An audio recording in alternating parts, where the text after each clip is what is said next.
Ezrat Hashem, là on continue ce qu'on avait commencé, Pirkei Avot, c'est ce qu'on fait en ce moment entre Pessah et Shavuot, Pirkei Avot. On est arrivé, c'est ça, Sharma Marim, c'est avec selon le Sod, ce qu'il a reçu Rabbeinu Chaim Vital au nom du Harizal, son élève, l'élève par excellence du Harizal, Rabbeinu Chaim Vital, Sharma Marim. Alors ici il te dit, Antignos, on est dans la troisième Mishnah du premier chapitre. Antignos Ish Socho, c'est le nom de la ville d'où il vient. Kibel Mishimon Hatzadik. Donc, dans le cours précédent, on avait expliqué c'est qui Shimon Hatzadik, etc.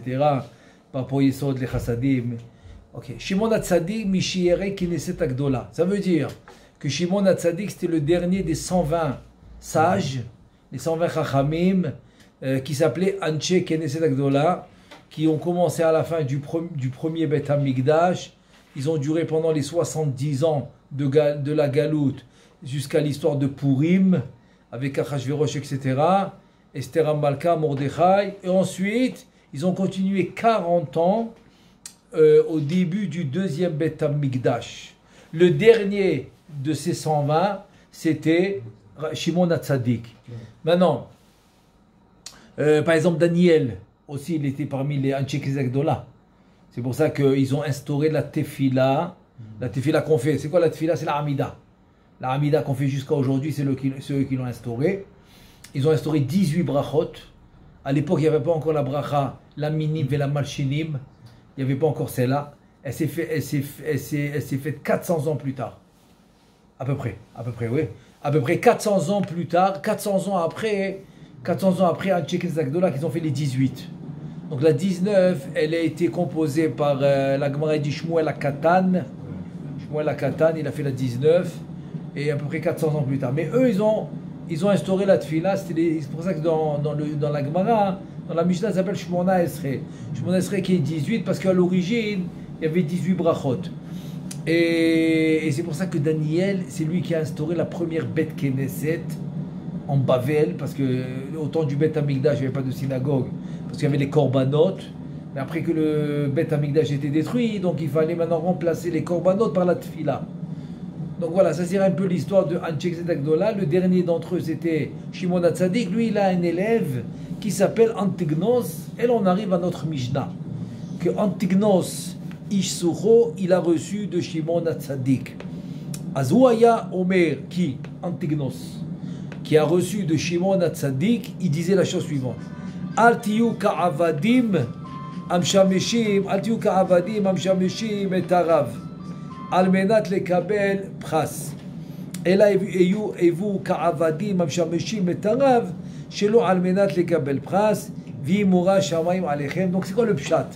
On va commencer par le pshat. Le pshat, ça veut dire ne sois pas comme un serviteur qui sert son maître. On parle de Am Israël qui est le serviteur. Le maître, c'est Akadosh Baruch Hu. Alors ne sois pas le serviteur qui sert son maître que par intérêt. C'est quoi que par intérêt? C'est que tu veux la récompense. Voilà. Quand il y a un intérêt, tu fais. Quand il n'y a pas d'intérêt, tu ne fais pas. Antignos qui a reçu de Shimon Hatzadik te dit ne fais pas ça. Ne fais pas ça. Ne sois pas quelqu'un qui cherche un intérêt quand il sert son maître, c'est-à-dire Akadosh Baruch Hu. Alors comment tu dois être? Tu dois être comme un serviteur qui sert Akadosh Baruch Hu, son maître, sans condition. Pas condition de recevoir une récompense. Donc c'est pour cela que vous devez avoir la Yirat Shamayim, parce que ça c'est quelque chose qui est dans le cœur. Tu ne peux pas le savoir. Quand tu viens à la synagogue et tu fais la tefila, tu mets les tefilines, tu mets le tali, je ne peux pas savoir. Je ne peux pas savoir est-ce que tu viens parce que tu as envie qu'on t'appelle tzaddik, ou parce que, je ne sais pas, tu as un intérêt quelconque, ou parce que, tout simplement, comme il dit Rabbi Shimon Bar Yochai, dans le Zohar Kadosh Bereshit, c'est qu'est-ce qu'il dit? Il dit parce que l'homme, il a peur. Il a peur que Chas Veshalom, il ne va pas réussir ses affaires, ou il a peur de ne pas gagner assez d'argent, etc. Donc il fait les mitzvot par peur qu'il n'aura pas ce qu'il faut. Donc il se dit, oh, je vais aller à la synagogue, comme ça je vais réussir. Rabbi Shimon, il dit, ça ne s'appelle pas Yirat Shamayim, ça. C'est une Yirat Shamayim très très faible. Très très faible. C'est pas de ça qu'on parle. Non, pas l'Irat Shamaim, ça veut dire que tu le fais pour l'intérêt du Rav. Du Rav, c'est Akadosh Baruch Hu. C'est-à-dire que tu ne le fais pas pour ton intérêt à toi. Ah, pourquoi tu es venu à la synagogue? Akadosh Baruch Hu, il a dit de le faire, je le fais. C'est ça l'idée. Ça, c'est le pshat. Le pshat, c'est pourquoi tu le fais. Je donne un autre exemple. C'est quand, par exemple, la Gemara dit, ne dis pas que, par exemple, une viande non cachère, comme le cochon, etc., pourquoi tu ne la manges pas? Ah, parce qu'elle n'est pas bonne. Non, elle est bonne, j'en ai envie, mais mon créateur, il m'a dit non. Alors non. Tu vois ce que je veux dire? C'est-à-dire qu'il n'y a pas d'intérêt personnel ici. C'est juste pour... Ça, c'est le pshat. Maintenant, on va voir selon le Harizal. Selon le Harizal, il dit la chose suivante.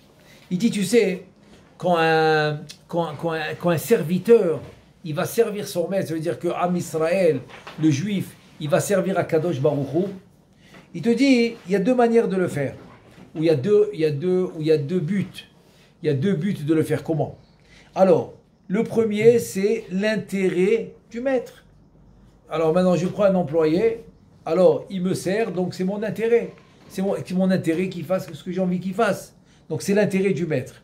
Qui a besoin, le maître a besoin du travail du serviteur. Ça c'est le premier but. Premier but, pourquoi tu as pris un employé, pourquoi tu as pris un serviteur. Deuxième but, c'est l'intérêt du serviteur qui reçoit une récompense. Alors ça peut être un salaire, ça peut être à part le salaire des bonus, ça peut être toutes sortes de commodités qu'il reçoit, etc. Ou des fois il peut recevoir un certain prestige parce qu'il travaille dans telle et telle famille, etc. Ou dans telle affaire. Et voilà, il prend de l'expérience, donc après il pourra aller sur le marché. Donc ça c'est l'intérêt du serviteur du travail. On va l'appeler l'employé, l'intérêt de l'employé.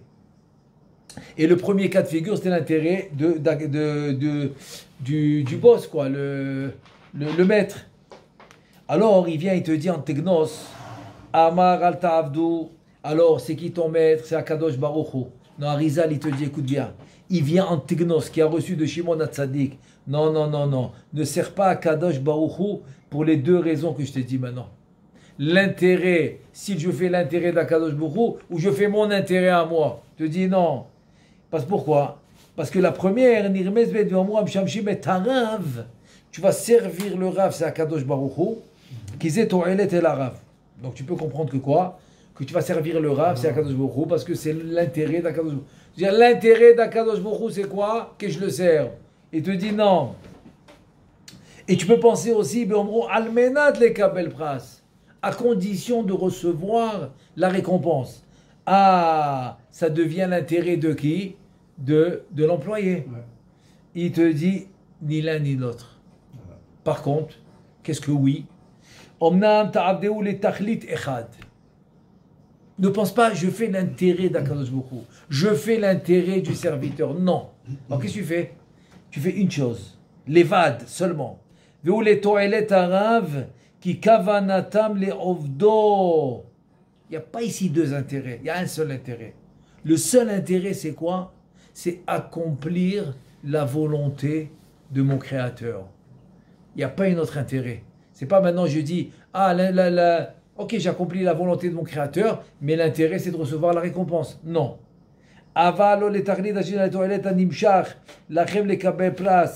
Ça veut dire que, et vous, avadim shamshim, et taraf, ça veut dire les toilettes arabes, seulement pour réaliser la volonté divine, seulement. Aval, par contre, pas pour recevoir une récompense. C'est comme on a parlé du deuxième cas de figure. Alors qu'est-ce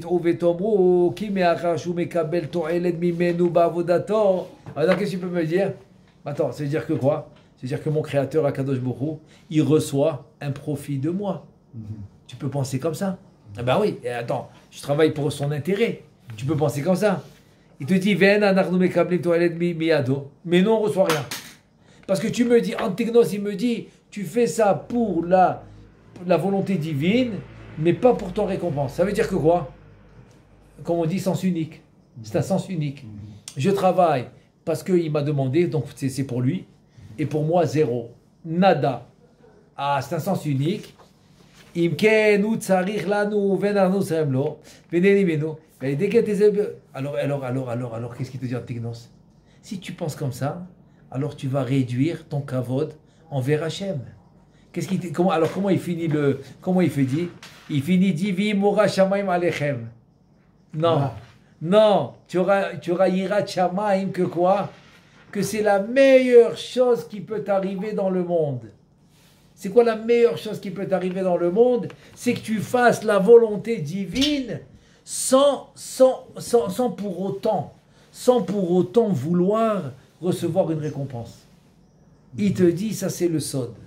Et pourquoi c'est le sod? Rabbeinu Chaim Vital et aussi Rabbi Avram Azoulay aussi dans son Pirouche des Pirkei Avot, ils ont la même opinion. Il dit, tu sais pourquoi? Parce que par exemple, un exemple, tant que tu étudies que le pshat par exemple, alors tu es toujours dans les kabel pras. Pourquoi? Parce que le pshat, c'est des notions physiques, des notions matières, des notions olamazé, c'est des notions de ce monde. Donc tu restes dans mes kabel pras. Tu comprends?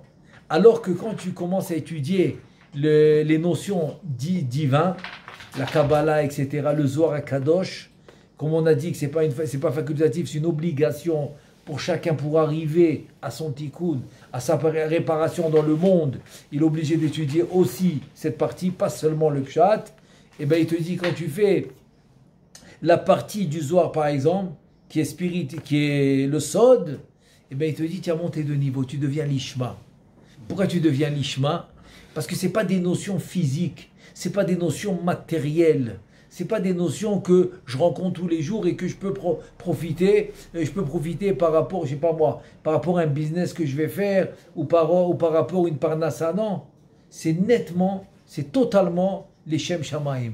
Donc c'est pour ça qu'il finit, qu'il dit, Vie Mora Shamaim Alechem. Tu vas le faire parce que ton Créateur te l'a demandé. Maintenant, tu peux penser que quoi? Ah, maintenant que je le fais pour mon Créateur, donc, Kilo Chas Shalom, j'aurai une mauvaise situation dans ce monde. J'aurai pas ce qu'il faut. Comme si, par exemple, j'aurais fait pour recevoir le pras, la récompense. Il te dit, non, Moura Shamem Alechem, c'est quoi? Tu auras la Hirat Shamaim. Pourquoi la Hirat Shamaim? Tu sais pourquoi la Hirat Shamaim? Parce que la Hirat Shamaim, pour te dire que, puisque je fais ce qu'il me demande, donc c'est sûr, c'est pas peut-être, c'est sûr que Be'ezrat Hashem, il sera avec moi et j'aurai tout ce qu'il faut, plus, quand je dis plus, c'est beaucoup plus, et beaucoup plus, que si je faisais avec l'intention de recevoir de la récompense. Je donne un exemple, ok, un exemple sympa, j'aime bien donner cet exemple. À Rosh Hashanah, qu'est-ce que tu fais? Tu sonnes le chauffard. Alors, c'est un remez, ok? C'est un remez pour comprendre la situation. Alors, sonner le chauffard, c'est un son. C'est-à-dire, en deux mots, je ne demande pas. À Rosh Hashanah, il ne faut pas demander. Pourquoi? Parce que c'est malchouyot, shofarot, zichronot, c'est tamlichouni alechem. Il doit être roi sur nous, droit dans le monde. Il doit être le roi. Donc, qu'est-ce que je fais à Rosh Hashanah? Je sonne le chauffard. Je laisse les demandes ouvertes. Je fais que le son. Ah. Quand je coupe le son en parole, et je donne par exemple, non, tu sais quoi, donne-moi ça et ça et ça. Donc j'ai limité les demandes. Donc c'est exact, ça c'est l'exemple. Ça veut dire que quand maintenant tu viens, tu fais à l'intention de recevoir une récompense, donc tu penses à la récompense. Donc tu as limité la récompense. Alors que, si maintenant tu le fais, Viumura Shamaim Alechem, tu le fais juste les Shem Shamaim, tu limites pas. Tu limites pas la récompense. Donc à Keren, c'est-à-dire que le capital, il va rester pour la Maba, comme c'est écrit dans la Mishnah. Avant la Perot, les fruits, ils vont être Baolamazé. C'est-à-dire que le fait que tu n'as pas pensé au Sahar, tu ne l'as pas limité. C'est une notion incroyable. C'est une notion incroyable qu'on voit de là. Que le fait que je ne pense pas au Sahar, parce que je le fais parce que Hachem m'a demandé, donc finalement, la to'elet et la conséquence va être beaucoup plus grande que si je pensais au Sahar ou si je pensais à la récompense. C'est une notion C'est une notion extraordinaire. Extraordinaire. C'est la notion de Kabbalah. C'est la notion de Kabbalah, c'est comme on te dit, par exemple, pour recevoir un shefa, pour recevoir une abondance, il faut ouvrir un tuyau. Il faut faire un cli. Il faut faire un cli. Et quand tu as fait le cli, alors tu reçois. Et là, il vient de Rachamim, qu'est-ce qu'ils disent? Ils disent Kli male marzik, Kli rekan lo marzik. Ça veut dire quoi? Ça veut dire que quand maintenant je veux te donner de l'abondance, si c'est matériel, alors s'il y a un cli qui est vide, alors tu pourras le remplir. Dès que tu as rempli le cli, tu as rempli par exemple, tu sers un verre d'eau, dès que le verre il est plein, et ben c'est fini. Tu ne peux plus rien rajouter. Ça y est. Alors que dans la spiritualité, si le verre il est vide, tu ne peux rien mettre dedans. Il n'est pas apte à recevoir. Donc il doit être plein.